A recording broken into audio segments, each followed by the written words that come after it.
Hello my foxy friends, here's 4 crafty bookmark ideas you can try that are based on the 4 seasons, easy and fun to make and an ideal gift for an avid reader. Make sure to watch until the end because I have a little bonus bookmark to show you as well. To ensure you feel confident when creating your bookmarks, it's a good idea to sketch out roughly what you want them to look like on scrap paper first. Create some thumbnails in 2 by 7 inches or use another bookmark as a stencil so that you're working with the correct ratio.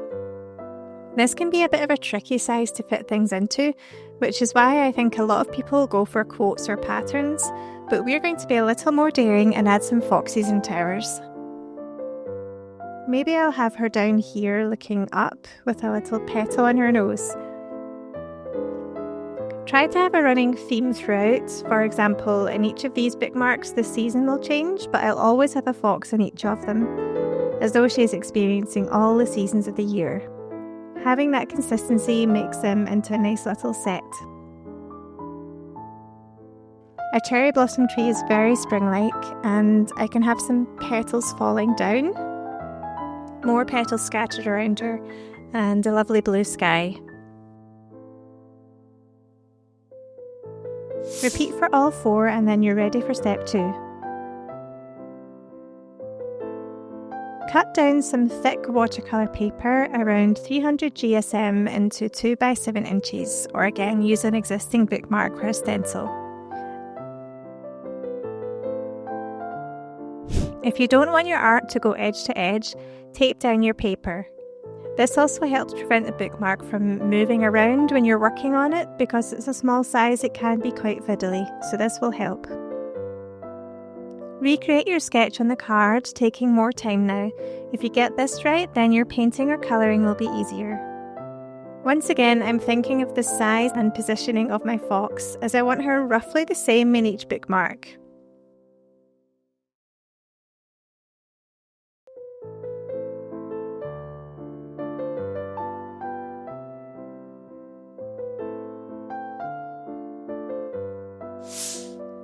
Okay, I'm happy with this, so I'm going to paint it now.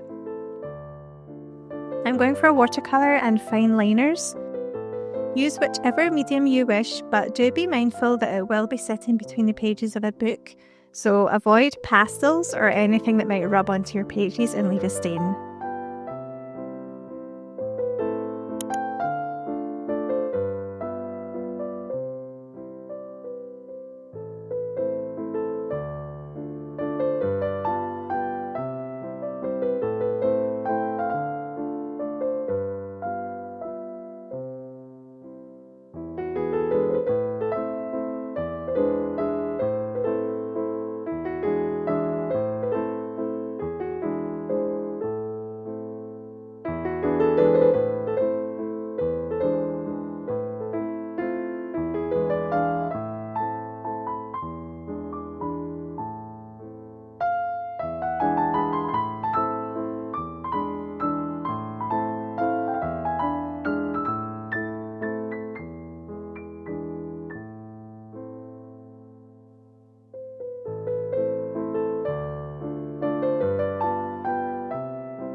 I'm using a fine liner to do a gentle outline along this painting.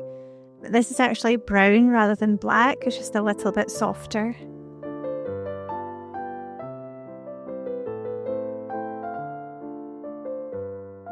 When you come to create the other 3 seasons, use the same medium to maintain a consistency so that they look like a proper set that goes together.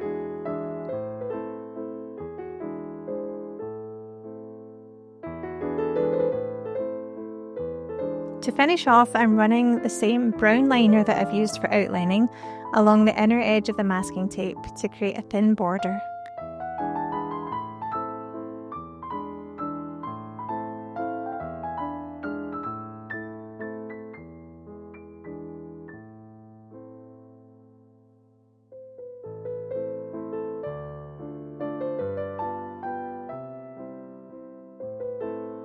Peel off your tape when you're finished. As always, heat up with a hairdryer first to prevent tearing the paper.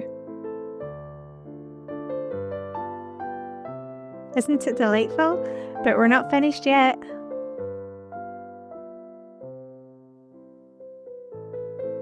Using a hole punch, create a hole in the top of your bookmark. If you don't have a hole punch, you can use a nail to push through with some blue tack underneath. But you won't get the nice crispness of a hole punch, so I'd recommend investing in one. They only cost a few pounds and are useful in a lot of craft projects. Now choose a thin ribbon in a colour that suits your bookmark. I've got 4 here: pink for spring blossoms, green for summer's lush trees, orange for autumn's crunchy leaves, and blue for winter's icy chill. Fold the ribbon over and thread it through the hole. Loop it through the middle and pull to create a tie. Now your bookmark is ready to enjoy or gift. Take your summer one to the park to enjoy a summery adventure, or cozy up in the winter with a spooky ghost story and a nice hot chocolate.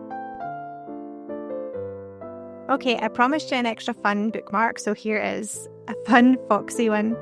I followed the same steps for this one, except I used gouache paint for more vibrancy, and I cut out some ears at the top here, and then at the bottom I added an orange tassel to act as a tail. Isn't it cute?